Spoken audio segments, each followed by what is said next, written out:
conference will now be recorded.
This meeting is now called to order. I'd like to welcome everyone this evening.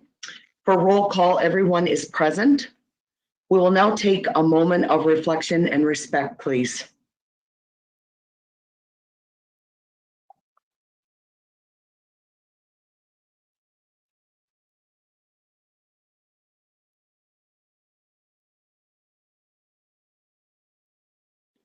Thank you. Confirmation of the agenda, please. That council adopts the agenda for the meeting of November 17th, 2021 as presented. Okay, someone to move and someone to second. Deputy Mayor Andrews and Councillor Barber, are there any questions or concerns? Seeing none, all those in favor? And that's carried. Thank you. Are there any declarations of pecuniary interest? Okay, seeing none. Delegations and public meetings. So we do have some public meetings this evening. And the first public meeting is Watson and Associate Economists. So I'll read the information for this. 2022 budget deliberations, including capital budget, user fees, and development charges. At this virtual public meeting, council will hear public representations in respect to the Town of Aylmer rate budget and development charges for 2022, the Town of Aylmer user fees for 2022, and the Town of Aylmer capital budget for 2022. Notice of these public meetings was posted in accordance with the Town of Aylmer's public notice policy and other applicable legislation. Members of the public were invited to participate in the meeting or submit written comments in advance. So as I said, our first public meeting, Gary Scanlon of Watson and Associates Economics Limited will be presenting the results of their development charges study for the Town of Aylmer. And I would like to welcome, Gary, are you here? I'm just looking to see. I am, Madam Mayor. Hi, Gary, welcome to our meeting, and I'll turn the floor over to you, please, and thank you. Thank you. It's a pleasure to be before you and members of council this evening and staff. We've got a presentation which we'd like to provide for yourself and the members of council and the public. If we can go to the next slide, please. So this is a formal public meeting under the Development Charges Act.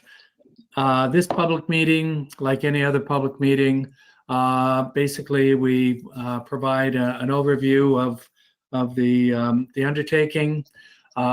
We then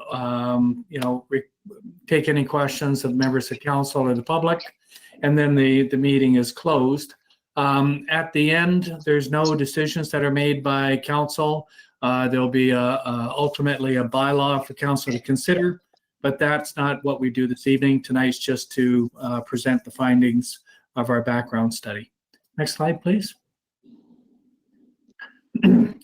So for the most part, I've covered this. I would note that we've released a background study, and the background study is mandatory to be made available, and it must be circulated into the public for a minimum 60 days And between the 60 days, and that's the first date that council could consider a bylaw, we have that minimum 60-day period. And then in between that, we must have the public meeting, which is what we're holding this evening. Next slide. We've been meeting with staff throughout the summer and into the fall, and we released the background study that I mentioned on October the 15th. And the consideration by council of the bylaw is set for December 15th. So that meets the minimum 60-day period. And as noted tonight, in the midpoint, we're having the public meeting. Next slide. Development charges are not new. They've actually been around for about 65 years. So initially they're under the Planning Act, but since 1989, we've actually had a piece of legislation that's been called the Development Charges Act.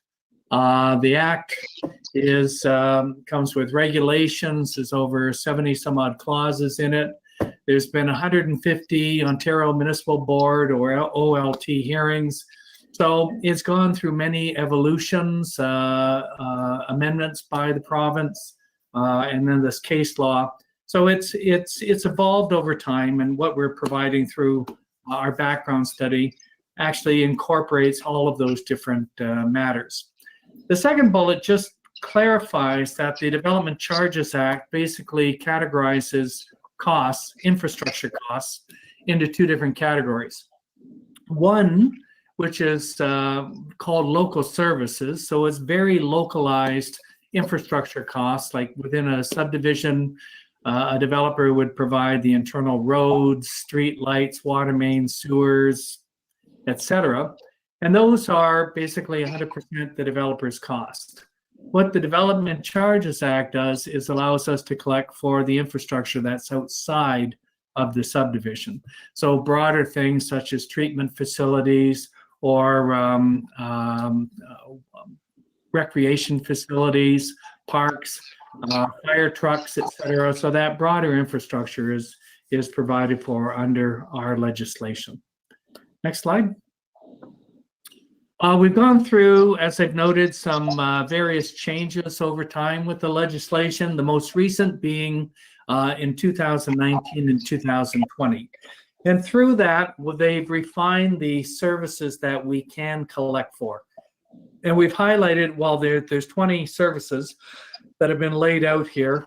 And the ones that are highlighted in kind of the orange color are the ones that we've included within our calculation this evening. So you can see water, wastewater. Services related to a highway is basically roads and public works. We have police, fire, library, and parks and recreation. Next slide. We've just gone through, as I've noted with the province, recent changes. Bill 108, that was the piece of legislation that was initially introduced in May of 2019, which was going to modify 16 pieces of legislation. And one of the legislative pieces that they were going to make changes to were the Development Charges Act. Now, most of the changes suggested in Bill 108 were not implemented. It was actually under Bill 197 where we saw some more refined changes. And I can touch upon that as we go through this the presentation. Next slide. So Bill 108, as I noted, that was the key piece of legislation. At the end of the day, all what that legislation provided for was for the province to allow for certain types of development to be given a little bit more cash flow opportunities. So if you have rental housing, so if you build an apartment building for rental purposes, or you do an institutional development, the province has said that those types of developments can pay over 5 years in 6 installments. So 1/6 of the payment on occupancy, and then on the anniversary, the next 5 years, they'll continue to contribute the development charge requirements. Nonprofit housing is similar, but they've been allowed to do it over 20 years. So 21 payments. First one on occupancy, and then on the anniversary for the next 20 years. Now they have allowed, the last bullet just identifies that you can charge interest. Obviously, especially in the case of nonprofit housing, if you're paying over 20 years, the municipality should be allowed to recover at least some interest cost associated with that. So they've allowed that to be implemented with each of those payments. So if the municipality elects to do it at 2% or at 5%, those amounts would be indexed annually over that planning horizon. Now, the second to last bullet I skipped over, and I just note that for somebody that comes forward to the municipality with a site plan application or a zoning amendment application, they have their development charges frozen as of the day that you basically accept a completed application.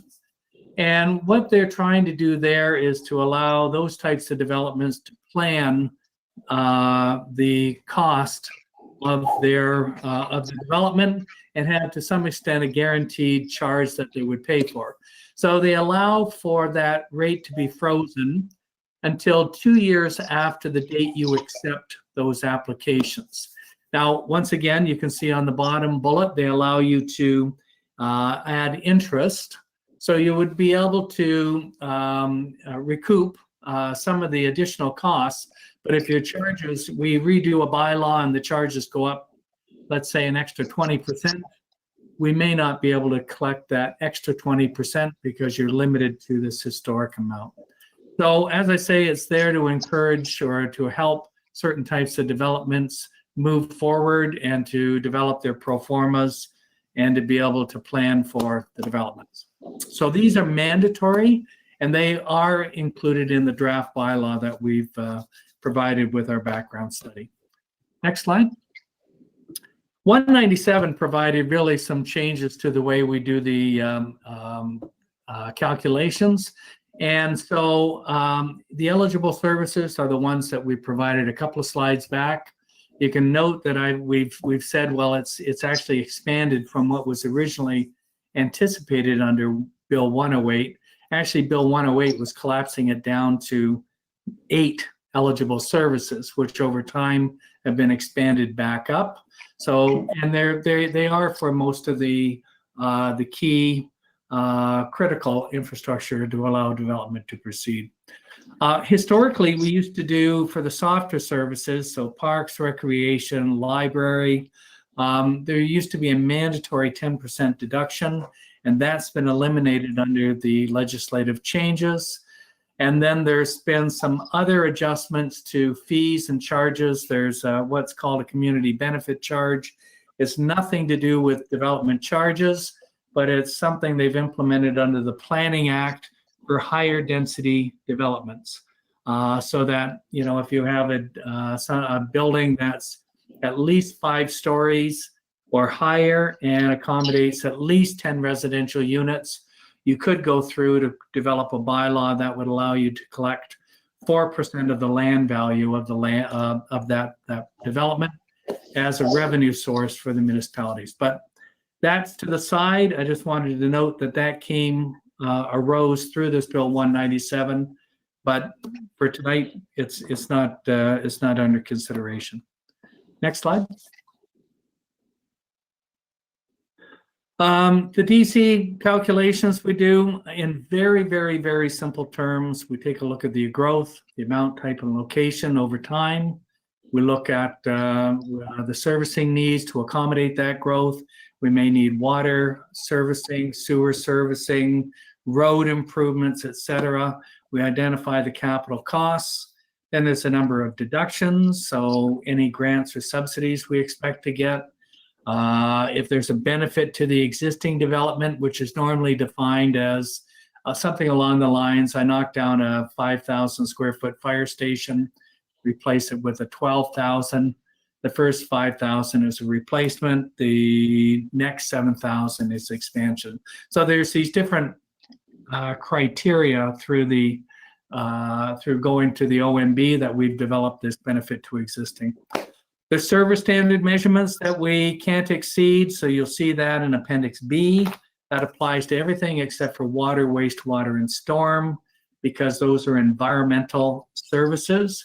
as well. Transit isn't included because they're unique in the way they do the calculation, but we'll set those aside. And then moving from one bylaw to the next, we have to rationalize the DC reserve funds.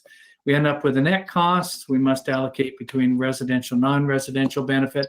And we develop the calculations with those net amounts that we arrive at the bottom. In the next slide.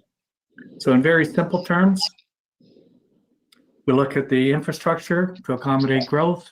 We divide it by the growth, and we come up with a residential and non-residential charge.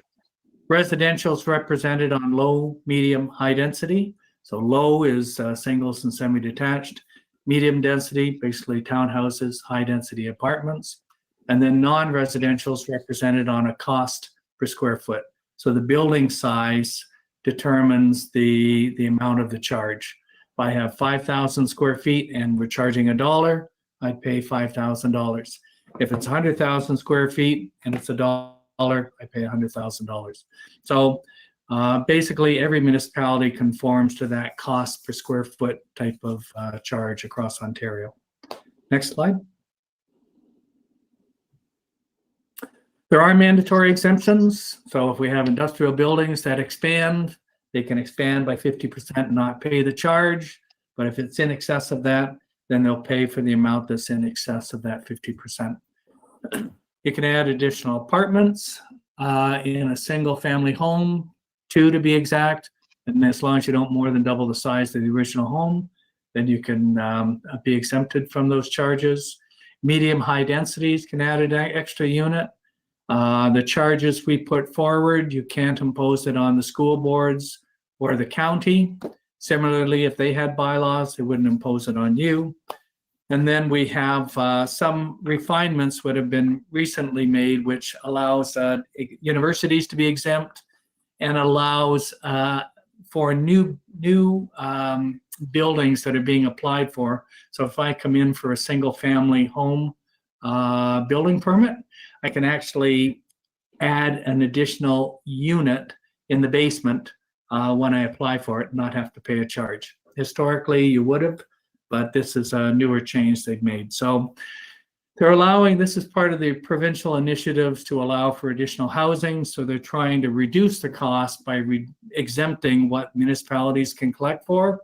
So to some extent, you're creating the subsidy, they're creating the policy. So there are discretionary exemptions. So this is where you can refine the bylaw to make it, a made in Elmer policy. So there's different things that you can do. You can reduce the charge partially or wholly, either for certain types of developments or certain categories, like industrial versus churches. The charge going up in a large way, you can phase it in over time. And then the last one just recognizes that we do allow for redevelopment. So if I knock down my house, I'm allowed 4 or 5 years to replace it. I don't have to pay the charge. Similarly, a commercial building, they knock it down, you get, and it's 5,000 square feet, you get a 5,000 square foot exemption on the next building. So there's those types of exemptions that municipalities develop in order to, as I say, make it a made in Elmer type of policy. On the next slide, if we can go to the next slide, basically you're currently exempting non-residential buildings. So you charge residential, but commercial, industrial, and institutional, you don't impose the charges for right now. Next slide. Now, for councils, and this is no different than any other council going through this process, the development charges are not mandatory. You as a municipality do not have to impose these charges. But what the province has done has allowed you to recoup the infrastructure that's needed to allow development to proceed. So that as development occurs, you're going to experience the need for additional infrastructure. To dedicate parkland, you need to develop the parkland. If you're you have additional water mains, sewers, intersection improvements, parks, etc., then these costs will be borne by the municipality. And you can either recoup on the left-hand side through development charges the money to pay for that infrastructure, or if you elect not to impose the charge, then what happens is you end up paying for it through property taxes or through your water and your wastewater rates. So it's either provided for by who generates the need for the services, i.e. the development, or if you have no development charges, basically your existing ratepayers, taxpayers end up subsidizing development that occurs over time. Next slide. The growth forecast we provided for sees just under 400 units over the 10-year planning horizon, 650 over the 20-year, and looking at more of a build-out in and around 900 units. And we can see the associated population, about 900 for the shorter term, 1,500 people for the medium term, and then the longer term, over 2,000 people. The non-residential square footage is also presented at the bottom of the table. Next slide. The services we've included, services related to a highway, as I've noted, that's roads and say public works. We have fire, police, parks and rec, library, water, wastewater, and then growth-related studies are associated with any of the services we've noted. So if we have master plans and such, or official plans, we can include those works. And public works is to some extent kind of a hybrid, because it may be not only for roads, but it may be for your water and wastewater. So the province had made some unique adjustments in the act. They were allowed for before, but because of the way they've structured it, they now say that we can kind of combine them as a class of service. For the most part, there's no difference from what you've had before. It's just a unique way they've changed the legislation. So I'll leave that there. Next slide just gives us your current charges. You can see right now you've got 4 different categories of residential. You've got the largest units, which are single and semi-detached. They're in total about $12,600. And you can see the largest component is roads, followed by fire. And then generally we've got indoor-outdoor rec, which is parks and recreation. Wastewater and water are very large. They represent almost $6,000, roughly half of the charge. So you can see by component, these are the services. Medium density, you can see the charge drops from about $12,600 down to about $9,900. And then the apartments, large and small, drop down to $7,600 versus $5,100.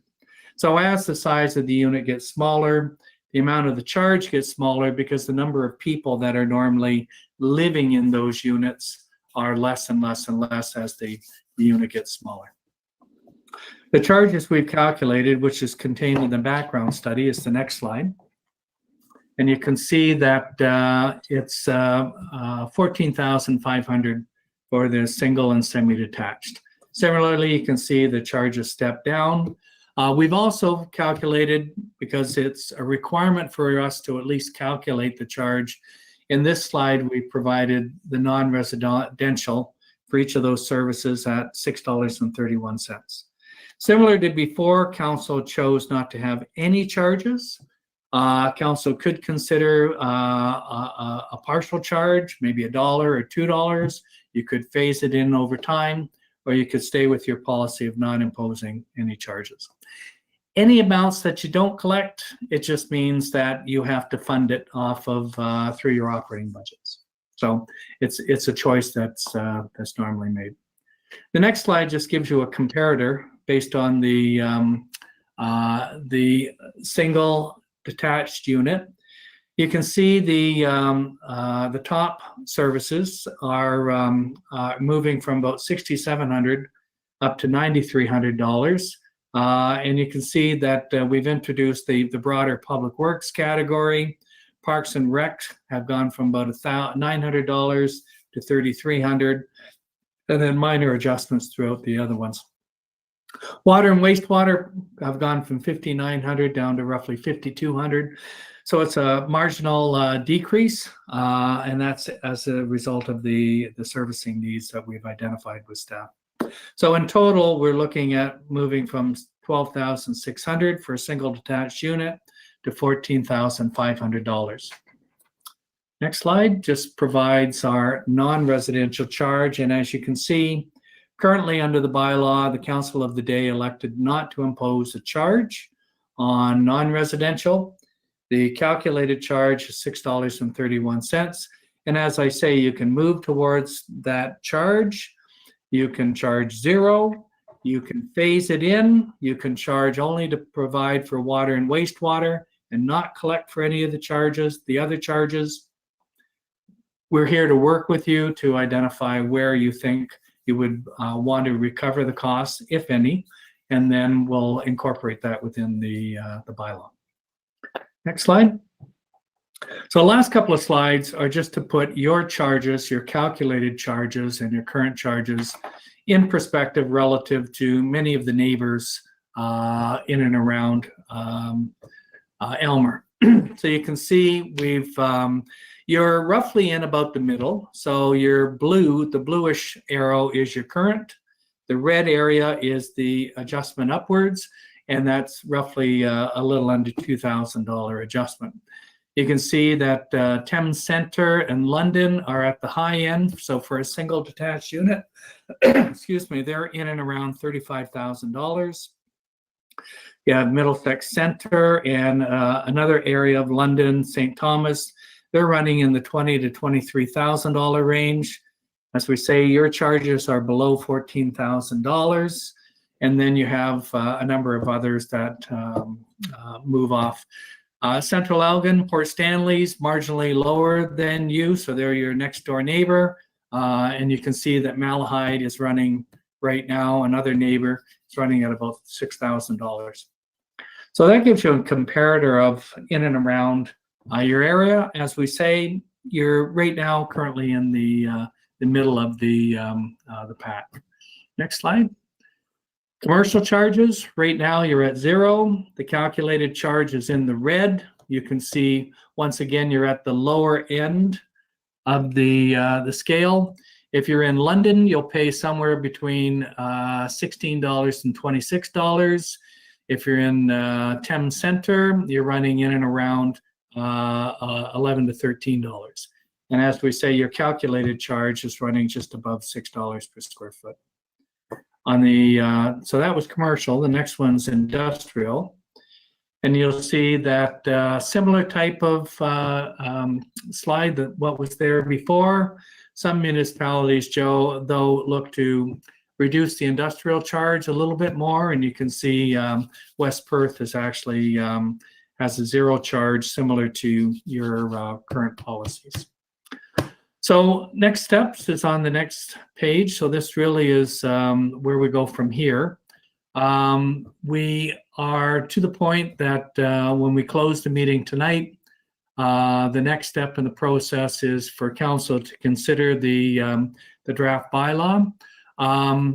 Through discussions with staff, I hope that we receive further input and whatever council's pleasure is with respect to these policies and the charges, we will incorporate into the bylaw, and that'll be set to be passed before the end of the year. Next slide just basically concludes the presentation and just suggests that I'm happy to answer any questions that council or the public may have. And that, Madam Mayor, concludes my presentation. Thank you, Gary. Are there any questions from council to Gary? Councillor Barber?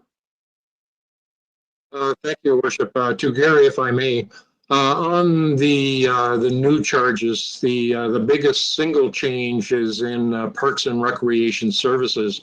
On the residential side, it goes from $935 to $3,300.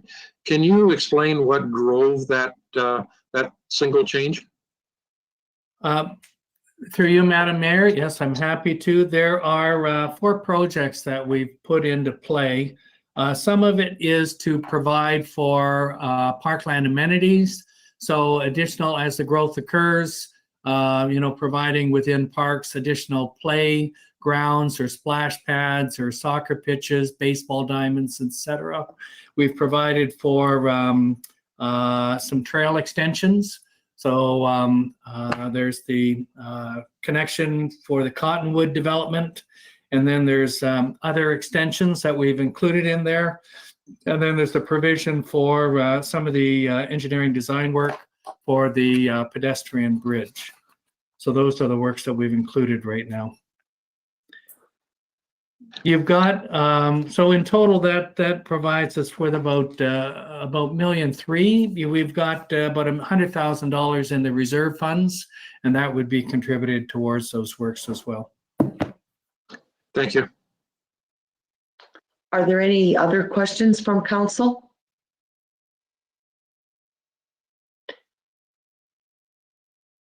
I have a question for you, Gary. It's concerning the industrial rates. I know that we've never done that before, and I think it's $6 and something, if I'm not mistaken.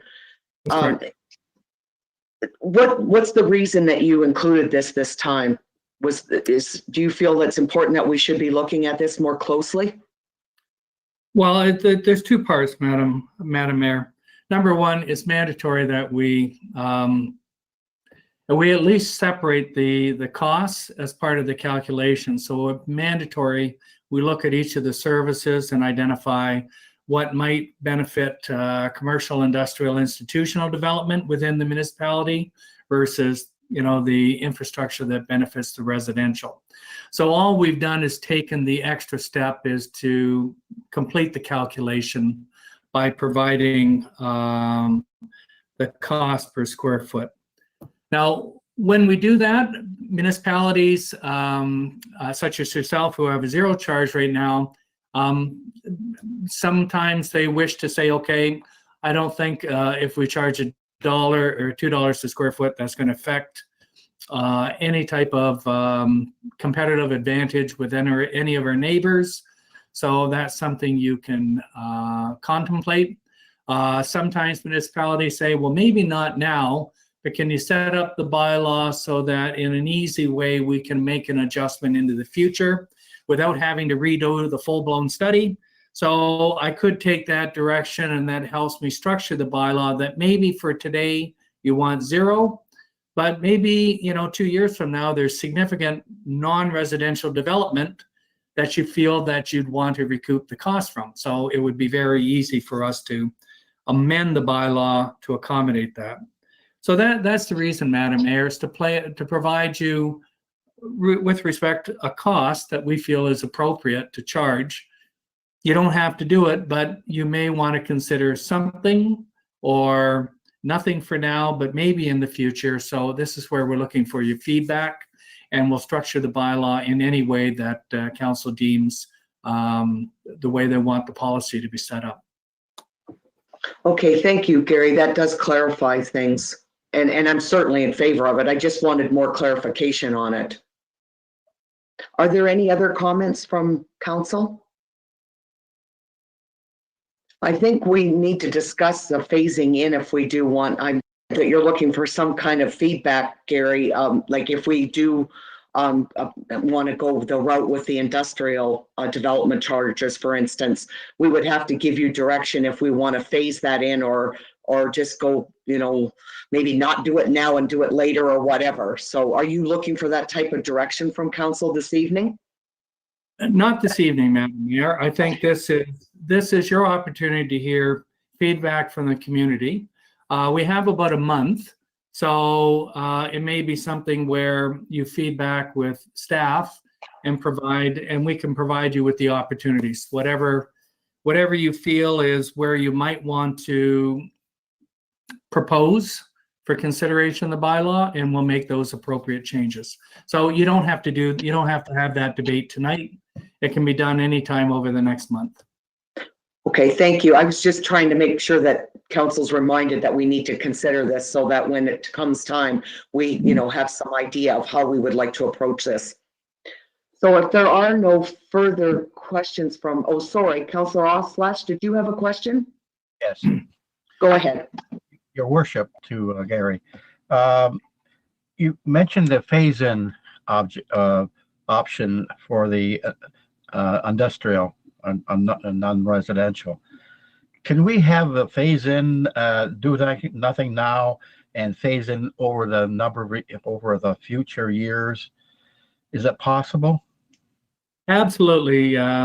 Through you, Madam Mayor, absolutely. You may want to have 0 this year, put in $1 next year, make it $1 the next year, and maybe go up to $3 or $4 or $5. You have the ability to phase in from 0 to whatever number you want, as long as you don't exceed what we've calculated.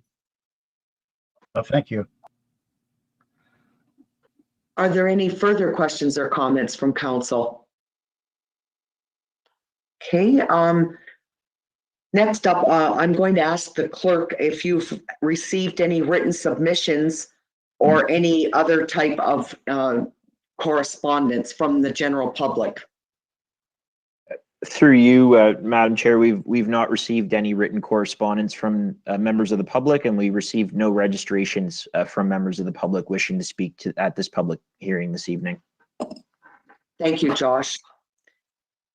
If there aren't any further comments or questions, we will proceed to the resolution, and I would ask you to read that, please, Josh. That the delegation from Watson and Associates Economists Development Charges Study be received as information, and that council direct staff to prepare a development charges bylaw for consideration at a future meeting of council. Okay, someone to move and someone to second. Councillor Charlton and Councillor Oslach. Are there any further questions or comments? Seeing none, all those in favor? And that's carried. Thank you. And thank you, Gary. Thank you, Madam Mayor. Pleasure as always. Have a good evening. Okay, our next public meeting is the Town of Aylmer user fees for 2022. And I'll turn it over to Andy, who's going to be doing a presentation. Thanks. Okay, sorry, the user fees are, okay, before the capital budget. Sorry, I had them out of order on my list. Thank you, the French. To begin with, it is important, although outlined in the report, it's always important to reiterate that we aren't looking at user fees to make any profit. This is a way to ensure that taxpayers aren't paying to subsidize specialized services that aren't generally utilized. Local government is really the inverse of a regular business, where we are trying to get our fees close to full cost recovery, but avoiding profiting from them. As a result, we almost always have a minor degree of subsidization of user fees based on services, even in the cases where we're seeking full cost recovery as our target. There's some areas, certainly recreation is the prime one, where there is always going to be a subsidy. The ice rinks is the big one. You know, you're always subsidizing ice rinks 50 to 60%. Ball diamonds usually 30%. So there is a degree of subsidy for those in most cases. The most significant changes to our fees are related to planning. Josh and Christy are here to answer your specific questions. However, at a high level, staff did undertake a significant amount of research in both of them, both in terms of comparable municipalities and an analysis upon full cost incurred. So we're very comfortable in recommending the planning fees. Other increases are related to incidental water fees, such as connections or shutoffs. That area has not been increased in a decade, and these fees really need to be increased due to the requirement for water and wastewater to be self-funding through user pay rather than the tax levy. Baseball diamonds may not be a popular increase. However, there also has not been a significant increase in a decade. In the context, a 10% increase suggested really represents a rate that is significantly lower than inflationary cost over that period. So we do see it as a reasonable one-time increase. The final item is around parking. Staff would like to present options on increasing enforcement in the summer months, with the increased enforcement to be covered off by parking ticket revenue. In order to do this, there needs to be an increase in the parking ticket fine, as $15 is quite low, and staff would recommend that it be increased to $25 or $30. In combination with this, we would look to provide the BIA businesses and their staff with reduced rate parking passes for municipal lots. This would essentially free up on-street parking in the downtown core, and we feel it would be beneficial to the community. Staff understand that parking can be a controversial issue, so certainly we have no concerns if council would want to leave this option for research and presentation in future years. There are many other items that staff can dedicate our resources to pursuing if this is something council doesn't want to make a priority, but we did want to recommend that it is an option for council to consider. Overall, these revenue changes may be small. However, every little bit in this regard really will help in avoiding unnecessary subsidization of unique service costs by the tax levy. And with that, I'll try to answer any questions you might have, and I might ask staff to jump in as well. Thanks. Thank you, Andy. Does council have any questions for Andy? Okay, Councillor Charlton, go ahead. Through your worship, I don't feel that the parking is a very big issue at this time. We're still trying to encourage business to come to Aylmer and use the stores and the amenities that Aylmer has. I think it was a good thing not to be passing out parking tickets in the municipal lot, at least. During the last 20 months or so. And I don't, myself, if I was going to get a $30 parking ticket, I would get that money back in a different community, I think, until I was able to shop downtown again. So that's a pretty steep parking ticket for Aylmer. Anyway, thank you. Okay, thank you, Councillor Charlton. Councillor Chapman, did you have your hand up? Go ahead.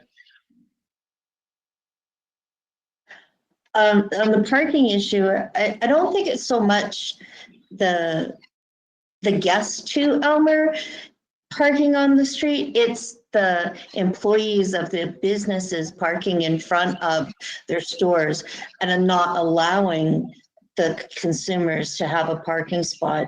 So discouraging business owners and employees from parking on the street, a $30 fine would certainly help with that. And that at the same time, offering them a reduced rate in the parking lot, I think it's a good idea.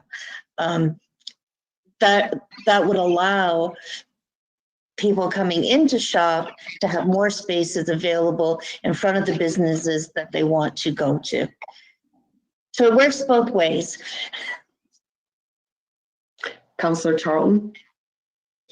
Through your worship, if the businesses haven't got it figured out yet that they should not park in front of their businesses so that shoppers can use that space, then we really can't help them much.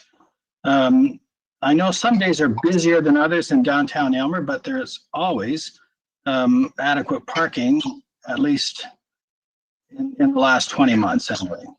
So thank you. Councillor Barber, go ahead, and then Councillor Oslach. Thank you, Your Worship. It was mentioned that user fees are not intended to create a profit. Has there been any calculation as to the shortfall of your user fees in relation to the services provided? Through you, Mayor French, that's a good question. We're just getting now to the level of sophistication where we can start to generate our full cost recoveries. So we're going through them on a kind of a case by case basis, but you can see the areas where we're recommending just carte blanche 10% increases. We haven't gone down and done a full analysis of it, so we would still not have a detailed understanding of it. I do hope that when we go through the EEC's user fees, we'll start to develop more of a standardized template for looking at full cost recovery and understanding how much we're subsidizing specific areas. And then we could use that and apply in future years of reviews of user fees. Thank you. Go ahead, Councillor Oslach. Yes, Your Worship. This parking on Talbot Street by employees or the business owners has come to council several times over the last few years. And I think it's the BIA should educate the business owners and send out a letter to not park in front of your store, employees or business owners, and park in municipal parking lots. I think it's a matter of education, basically. And this is not the first time it came to council. I can remember several times it come into council, the same question. And I think the BIA could form an initiative to send out letters to businesses. And I agree with the fine. I agree with Councillor Chapman with the fine. The fine has been so low in the past past decade. I think it's time it should be increased. Okay, thank you, Councillor Oslach. Are there any further questions or comments? So I would suggest, and maybe council will think differently, but I think what the CAO is looking for is if we can even agree on the basic user fees, and then maybe we could ask staff to look into the parking issues a bit further and bring us a report at a later date. Would that be asking too much, Andy? Do you think that would be appropriate?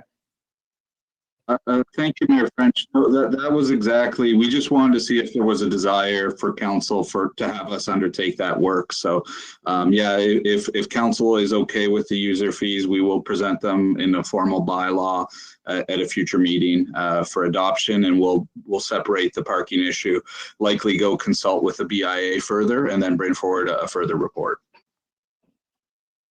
Okay, that sounds good. Are there any further questions or comments from council? And do you feel comfortable doing it that way, that we could go through and pass some of the user fees tonight and just take out the parking issue, and we'll discuss it at a later date when staff can give us a more thorough report? Does that seem something that you're interested in? Okay. I guess then we'll move to the clerk. Josh, have you received any written submissions from the public or any calls or anything about this? Through you, Madam Chair, there was no written correspondence or requests from the public requesting registration for this public meeting this evening. Okay, thank you, Josh. So we'll proceed to the resolution, and I'm sure you captured what we just discussed, so we'll have to kind of change the recommendation a bit. Certainly, through your worship and two members at this point, I think that the recommendation as presented likely offers sufficient direction to staff. I'll read it out and perhaps just interject if you'd like it revised. It's that report CAO 6621 respecting 2022 user fees be received as information, and that staff be directed to present the user fee bylaw at a future meeting of council for adoption. And if you'd like, Mayor French, we could separate and add a separate line onto that, just specifying that staff also be directed to undertake a review of the current parking program and present that report separately from the 2022 user fees. Yes, I like that, Josh. That sounds great.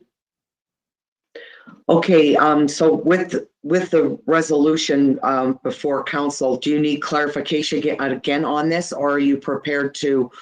I'll have to, of course, ask for a mover and seconder, but I just want to make sure everybody's good with the way it's written.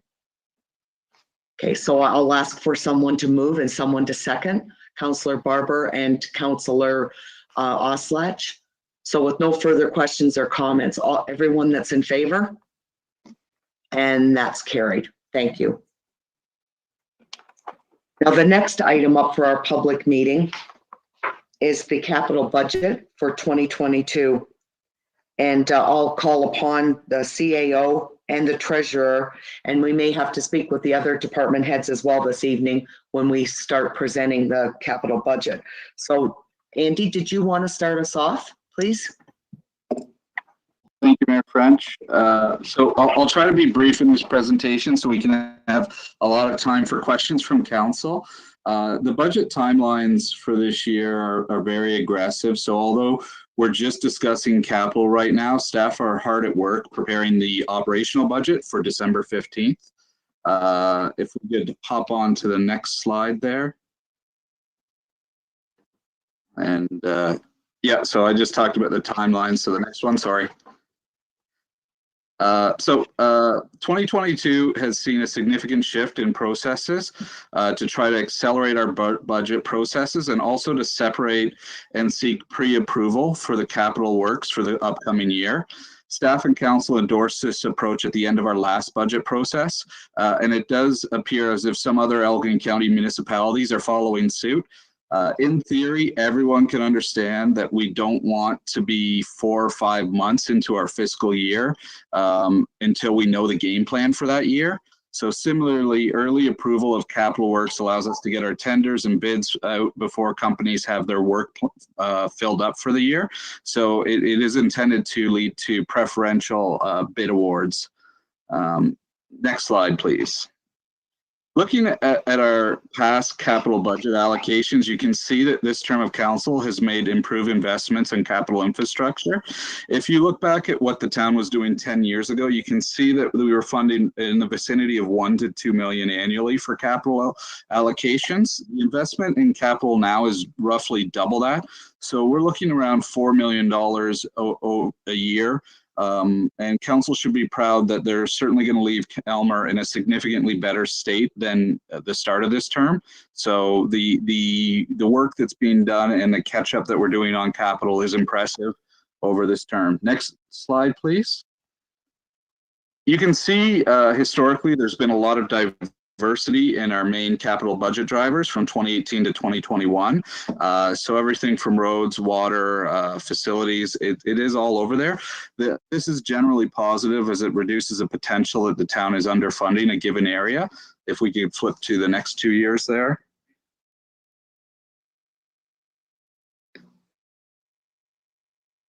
Yeah, so you can see there that kind of 2020 and 2021 allocations have the same kind of mixed. Again, moving forward to the next slide to 2022, you can see that the breakdown still has a lot of mix in allocations. So there is a wide diversity of it. Obviously, one of the things that is part of this budget is a removal of the Elk Street project, which was one of the biggest capital projects scheduled for this year. We'll talk about that briefly later on, but that was certainly at the advice of engineers due to market fluctuations and other factors. Next slide, please. Staff are suggesting that we invest in growth in 2022 with a phase 1 expansion of the industrial park. We will bring forward a separate report on land sales. However, it's important to highlight that council's aggressive land sales strategy could not have been advanced at a more opportune time. Although the outcomes of these efforts will only become public in phases, I do think council is poised to end this term with some very substantial financial gains. Those potential gains aren't really reflected in what staff's advancing today, as a lot of them are still potential or under confidentiality. Next slide, please. Although all the items of this capital are up for discussion, there's some I would like to draw council's attention to. Our bunker gear additions for one. If council approves the entire amount, then our staff will present 4 new volunteer positions for 2022. So if you don't want those 4 new positions for next year to come forward in the operational, you would approve a lesser amount of bunker gear. It's a tough call as our operational budget is currently sitting at 6.5 to 6.3. So we are working on it to try to get it down, but we do have a high operational budget. There's a lot of factors such as our CVA going down this past year. We did lose some appeals on tax assessments, so we're starting at a negative CVA again. We do have waste increases and other factors that really impact us that make this year really tough operational year. So it's one of those situations where the good news on the town's reserve and capital planning doesn't necessarily translate directly to good news on our operational budget. But we will keep on working on that before we present it in December. If we could go on to the next slide. It's also important to note that price fluctuations and other factors for our engineer has recommended the deferral of Elk Street rehabilitation until 2023. We will undertake to communicate this to residents in a similar fashion that we did communicate the delay around the Clarence Street project. We'll also proceed with finalizing the engineering so that we have a shovel-ready project for grant applications if they may arise. And I'll hand it over to Heather, the treasurer, and then at the end of the presentation, perhaps if there are any directors that wish to comment upon any of their specific large capital projects, council will allow that.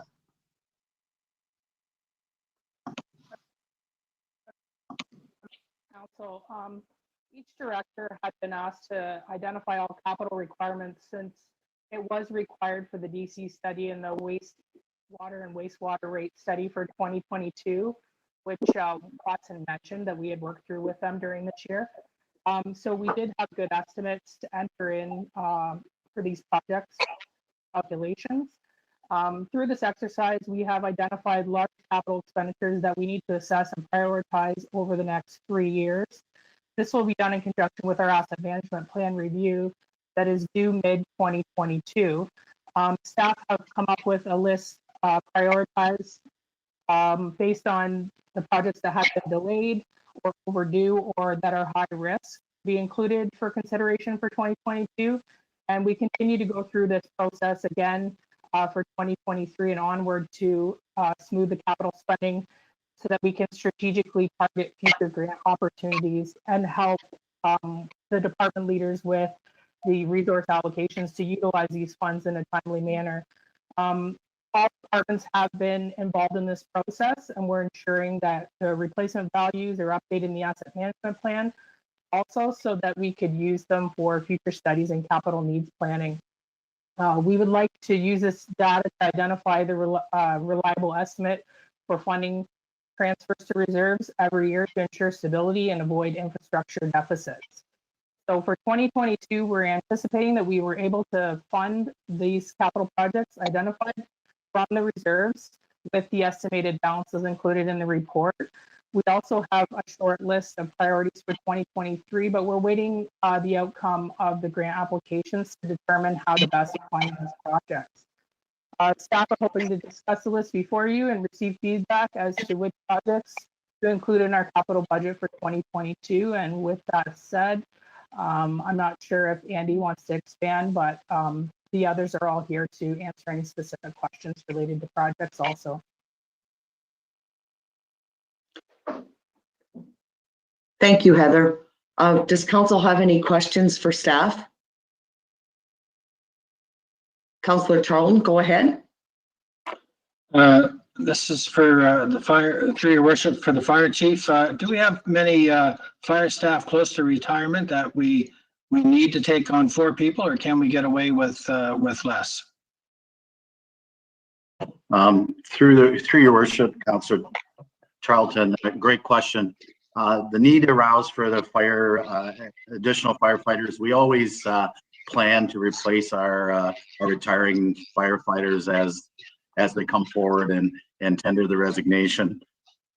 This is drawn from the Dillon report as need for the community. The fire departments generally strive for 10 firefighters within 10 minutes to respond. We're falling just short of that through our daytime availability, and bringing on extra firefighters may fill that void a little bit, Councillor, and get our numbers back up responding through the daytime fires. We're facing the same issues that many fire departments are facing. It's just to increase our number, a larger pool, so that we have that much more that would have the ability to respond to an emergency. Okay, thank you. Yeah, thank you, worship. Councillor Oslach, go ahead. Your worship, to Andy, this capital budget, we're not going to get past it tonight, are we?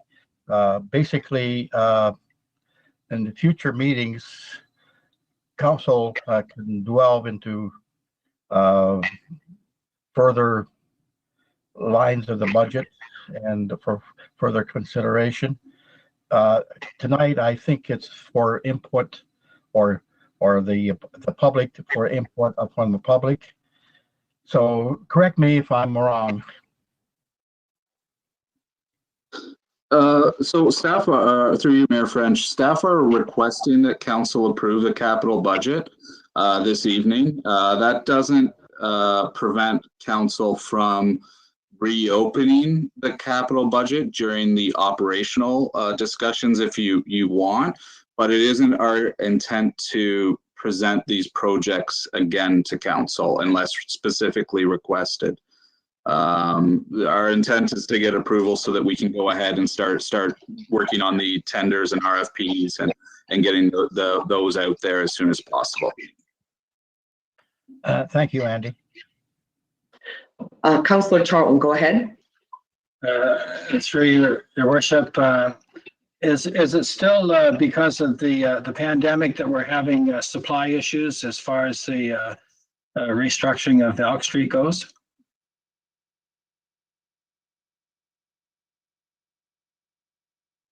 Anyone can answer that. I think you're on mute, Andy.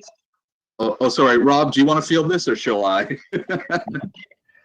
Sure, I can jump in. There's a few factors that I think it might be in our best interest to delay Elk Street for a year. Certainly, we always like to go to tender early in the year. I know council's got some great prices because they were out early. I don't think we're going to be in a position to be out early. We have yet to receive the drawings from the engineer to be able to even hold the open house. And of course, that's an important part of the process, is to get some input from the residents.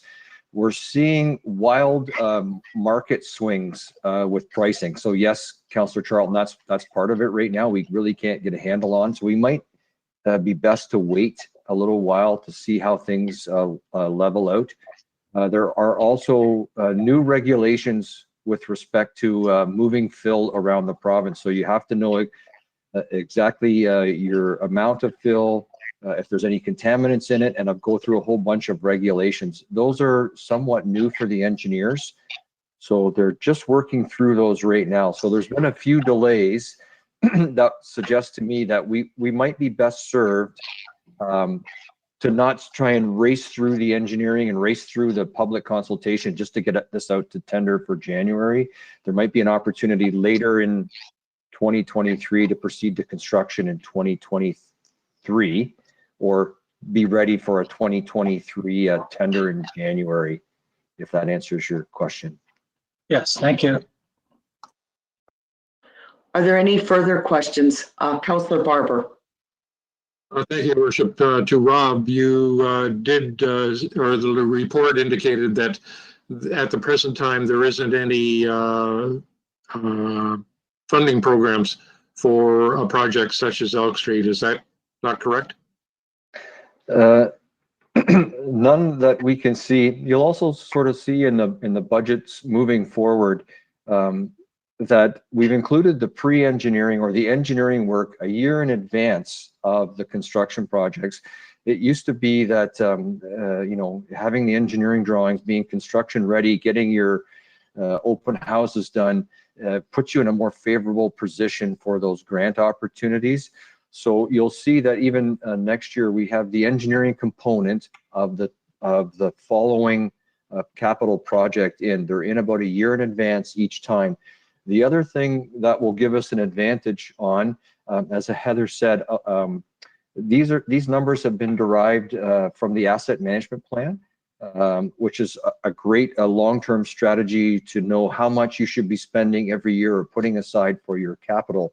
As we get closer to an actual capital budget, I would feel a lot more comfortable having numbers that are based on the engineering drawings. So there's what I would like to see in anticipation of the next project is the engineering is done. We've got some solid estimates to be able to move forward as we go forward.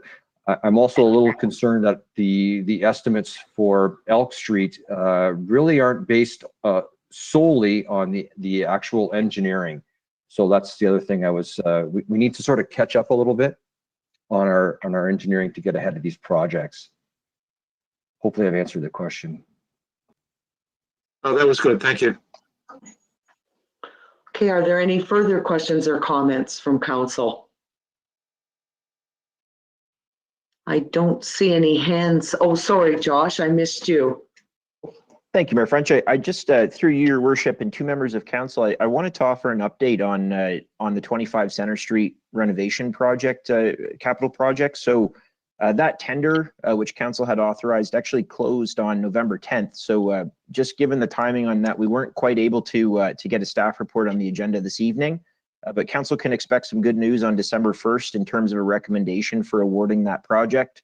The low bid ended up coming in at approximately $319,000. So council will recall seeing the $480,000 that had been originally included.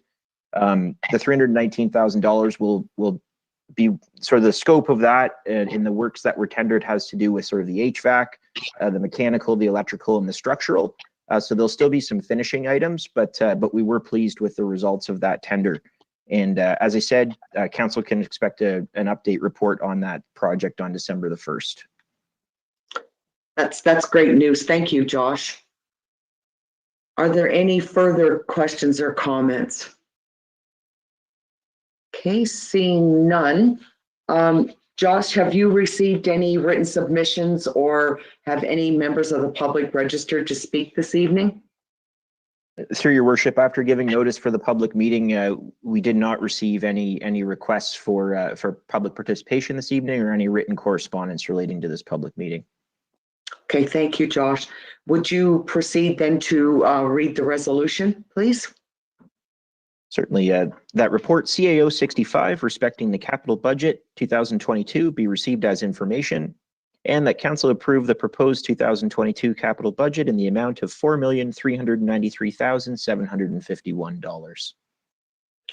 Okay, someone to move and someone to second. Deputy Mayor Andrews and Councillor Charlton. Are there any further questions or comments? Seeing none, all those in favor? And that's carried. Thank you. Okay, our next item up is adoption of council and committee minutes. That council approves the following minutes. Regular virtual meeting of council held on November 3rd, 2021. Okay, someone to move and someone to second. Councillor Ham and Councillor Chapman. Are there any questions or comments? Seeing none, all those in favor? And that's carried. Thank you. And minutes to receive. That council receives the following minutes. Meeting of Elgin County Council held on October 12th, 2021. Okay, someone to move and someone to second. Councillor Oslach and Councillor Charlton. Are there any questions or comments? Seeing none, all those in favor?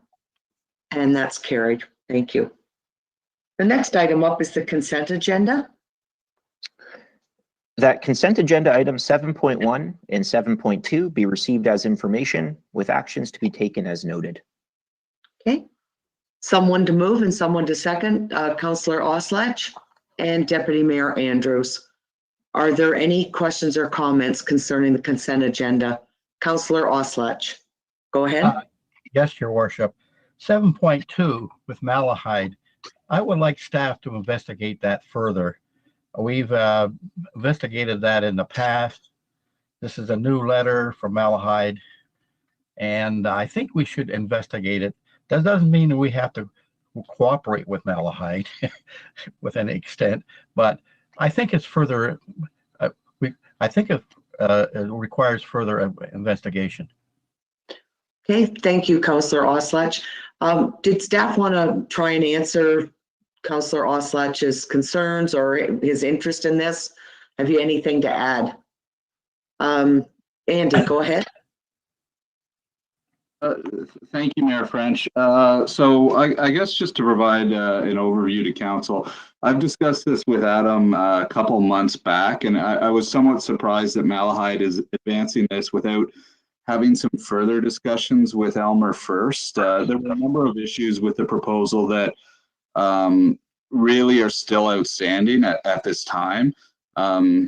Just to give council an idea, like at a high level, Elmer really has, and council has invested in improving our capabilities and our ability to support growth and development.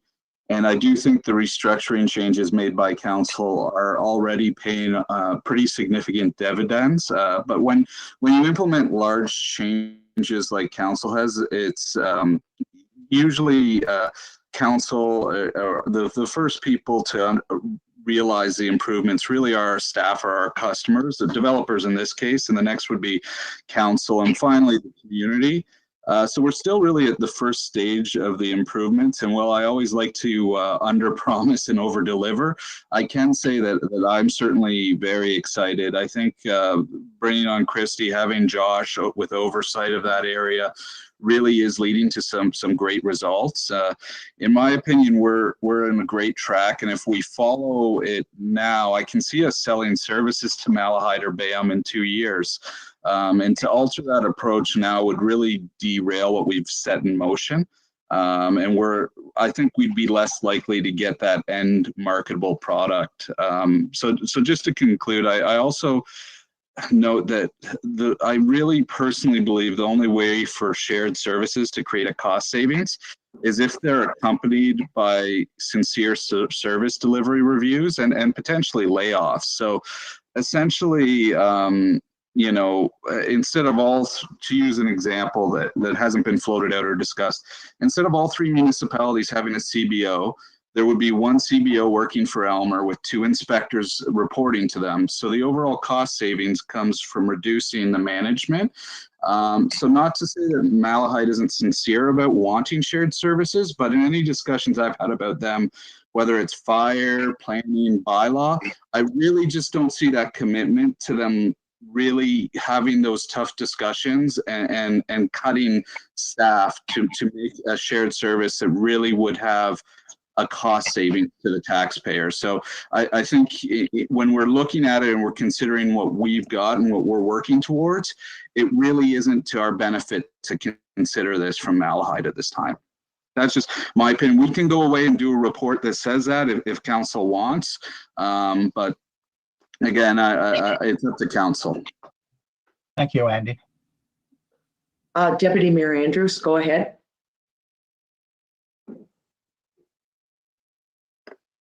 Thank you, through you, your worship. Sorry, I should have had my mic ready to go.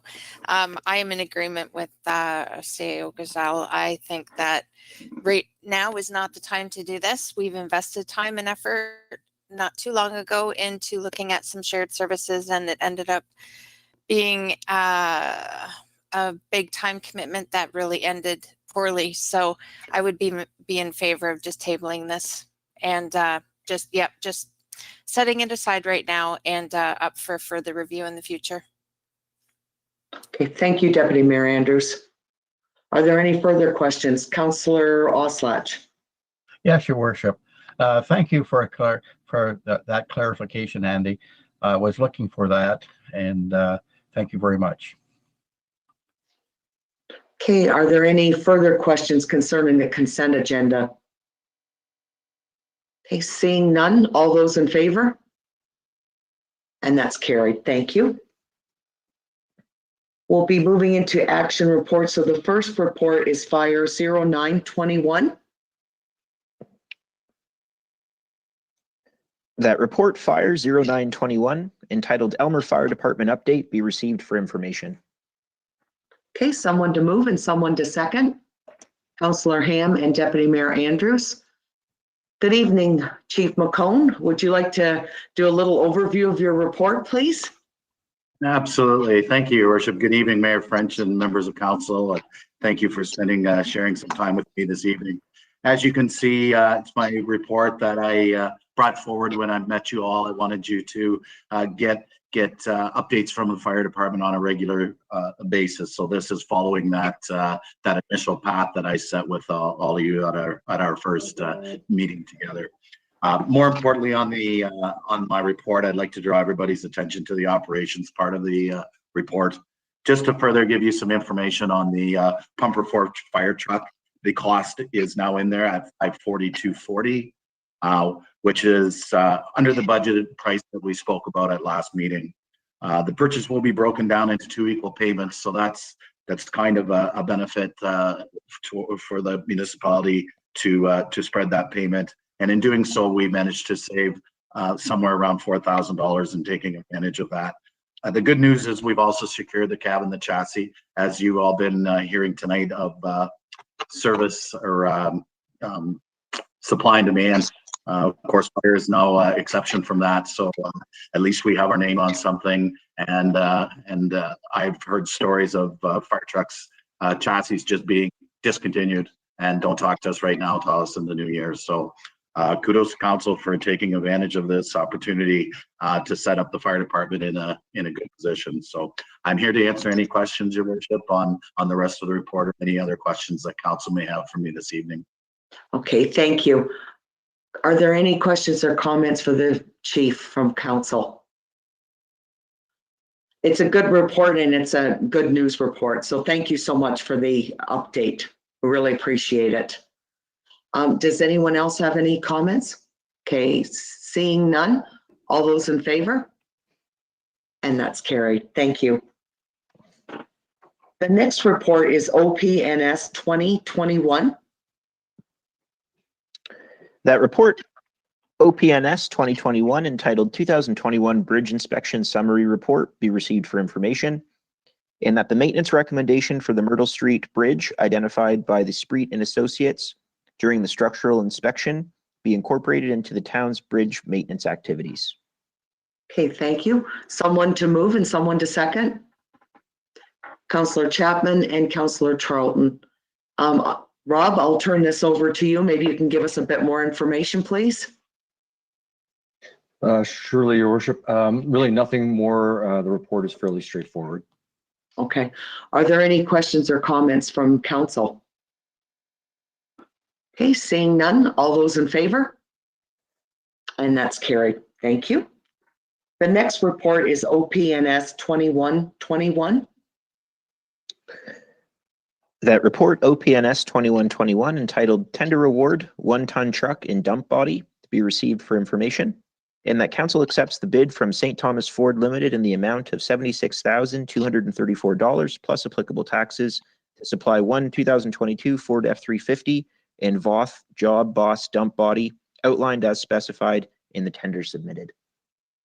Okay, someone to move and someone to second. Councillor Chapman and Councillor Ham. Connor, did you have anything extra you'd like to add to your report?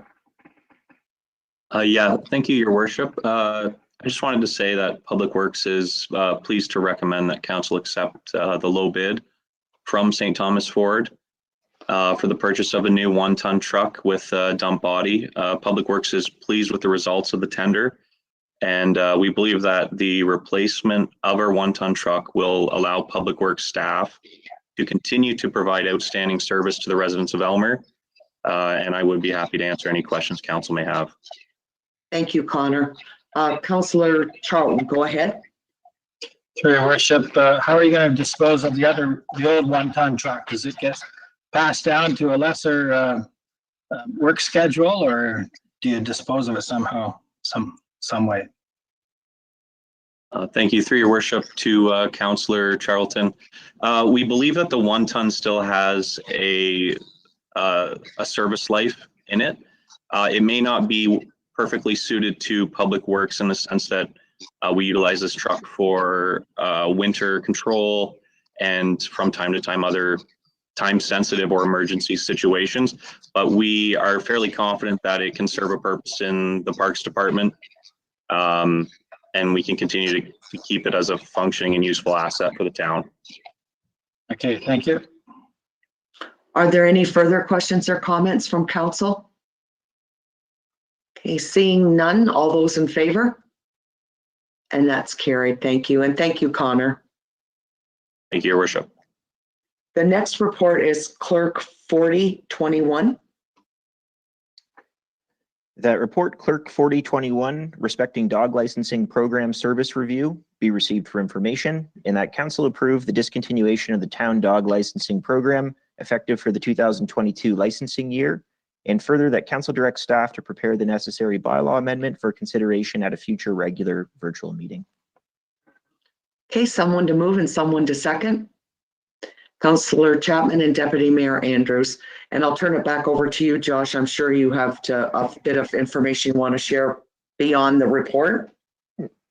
Certainly, through your worship, there was a fair bit of information that was included, so I'll try my best to be brief, but I do want to be comprehensive this evening. In reviewing the annual operating budget for legislative services, staff took note of the declining revenues in compliance, just respecting dog licensing within the animal licensing bylaw. So it has been the historic practice of most Ontario municipalities to license dogs. And the purpose of licensing has always been to identify and reunite lost dogs with their owners. So in the past, it's our opinion that this was the most effective way to provide the service. However, at this point, there are new solutions that are available that have modernized the way that dogs are reunited with their owners. So in short, most owners at this point now have their dogs microchipped, and many vets are also providing dog tags for their clients. Additionally, most large retail pet stores offer personally engraved tags at an affordable price, while social media and not-for-profit groups coordinate searches to return lost dogs to their rightful owners. So for example, and locally specific to the town, there is a Facebook group called Canine Ground Search Elgin Middlesex, which has approximately 16,500 members and is quite an active Facebook group. Just in monitoring it, sort of just to research this, staff have noticed that there are dogs from Elmer that are returned using that Facebook page, probably on a at least monthly, if not several times a month basis. So town staff have also noticed just throughout the process of selling dog tags that a number of residents have begun to question in the coming years. I mean, even since I started with the town in 2018, whether or not there is a current need for the program. So often members of the community are bringing up points such as, we've already got a personalized tag. Is it necessary for me to be buying a new one from the town each year? And yeah, so sort of wondering, if you've microchipped your dog, why are we still working with the town on this? Why does the town need to license it? So as a result, and again, as a function of this budget exercise, staff began exploring some of the alternative approaches that have been taken by similar sized or comparable municipalities. So within the report, we've presented 3 different options that council might wish to consider. So these are 3 different options that have been implemented by various municipalities. I will say that after analysis, it's staff's recommendation to eliminate the dog licensing program altogether, and that was the preferred option over the implementation of a lifetime dog tag or the option of contracting the current service to an external service provider. So rationale for the recommendation to discontinue the dog licensing program has to do with the resources and costs for the licensing program in conjunction with the declining revenues and compliance, and sort of stating that we found the value that is provided for the community is really not commensurate with the benefits for pet owners in recovering these lost pets. So with technological advancements and more efficient methods of identifying dog ownership, it's our opinion that the need for the program is no longer relevant. And I should note as well that this recommendation to eliminate the dog licensing program would not eliminate the requirement for dog owners to identify their dogs. So within the town's animal control bylaw, staff are recommending that it be amended to remove references to a specific licensing program. However, it would still contain provisions in language requiring identification, and it would still establish fines for those who don't meet those requirements. So in other words, it would become the responsibility of each owner to obtain their own tag or microchip for their dog. And again, part of the rationale behind this is that these personalized tags and microchips do last for several years. They don't require annual renewal. And at the end of the day, it's more cost effective to town dog owners that are looking to follow these rules and bylaws that council puts in place. So again, these personalized dog tags give a person who finds a dog the option of contacting the owner directly to redeem that dog rather than calling animal control or town hall. So again, this affords the owner the possibility of avoiding the animal control fee and also saves the town on after hours calls that we would receive for that service, which we currently purchase from the city of St. Thomas. So if council approves the recommendation, staff intend to commence the development of a communication plan just to inform the community of the program change and also to provide those other options and recommendations on how to ensure that your pets are able to be identified if they become lost. So some of the plans that are sort of top of mind would be, working directly with local vet clinics to communicate this so that they can work with pet owners and also to work with some of our local pet supply stores in town and hopefully encourage them to consider offering this service for some of our residents. And finally, I'd like to note that cancellation of the dog licensing program wouldn't impact the town's approach to animal control as a whole. So in other words, anyone who finds a dog or encounters a dangerous dog would still be able to contact animal control for service. It's just we're hoping that there's less reliance on the town licensing program in and of itself. In terms of budget impacts, cancellation of the program has a minimal impact on the budget. With just in working with the treasurer on this, we realized that our annual total revenues are, from 2011 to present have been in the range of $2,000 to $3,000, with this being entirely from licensing fees. But I would remind council that this wouldn't entirely be a revenue that's forgone as a result of canceling the program. Just because there are a fair number of inputs that go into it. So just to name a few, each year the town spends about $400 on the dog tags to purchase them. And we're also spending about $500 on advertising the program. So that's sort of print and social media.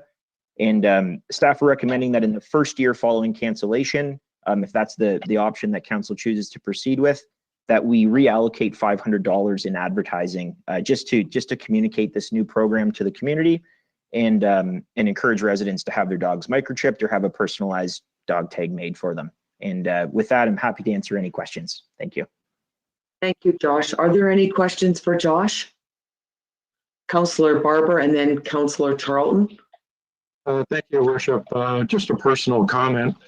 I would like to be able to make a business case there where we retain the dog tag service, but the numbers aren't there to justify that. From the budgetary part, I understand the rationale, and the report indicates that there are probably 1,000 dogs in the town of Aylmer. I'll bet that's a light number. I'll bet there are more than 1,000 dogs. Being a responsible pet owner myself, who's had dog tags for many years, and also personalized tags on a dog, I've taken advantage of having a dog returned under both systems.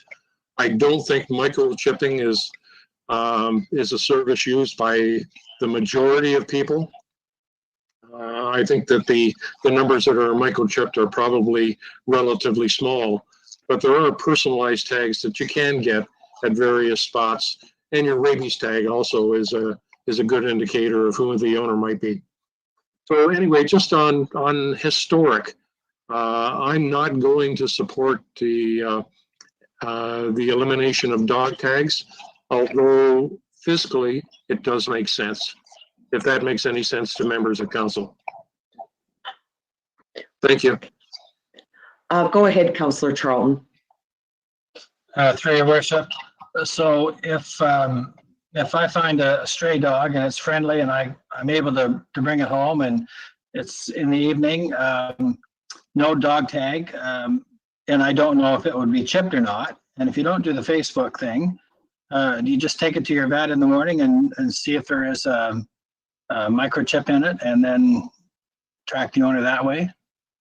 Is that how you do it? And you'd have to absorb the cost of that yourself? Go ahead, Josh. Through your worship, and to Councillor Charlton, it's my understanding in that type of circumstance, you'd have several different options. So again, we would hope that the dog has a personalized dog tag on it that you can call the owner directly. But if that's not the case, yes, so you would have two different options. The first one would be bringing it to a veterinary clinic. It's my understanding now. I'm sure that there is some variance on clinic to clinic, but they would scan a microchip for free, and it would be, if there were a cost, that cost would be bared by the owner of the dog. So it wouldn't be by the individual that's bringing the dog in. Alternatively, if you found a dog that perhaps you weren't comfortable housing for an evening, or that made you feel uncomfortable in any way, residents would always still have the option to reach out to animal control and access the pound services from the city of St. Thomas. So that option would still be on the table. Good, thank you. Councillor Oslach? Yes, Your Worship. I'm in favor of the eliminating the dog license. Personally, I'm a cat person, but I would support elimination. Okay, and are there any further comments or questions from council? Okay, seeing none, we'll go with the vote then. So all in favor? And opposed? And it's carried. Thank you. The next report is Clerk 4121.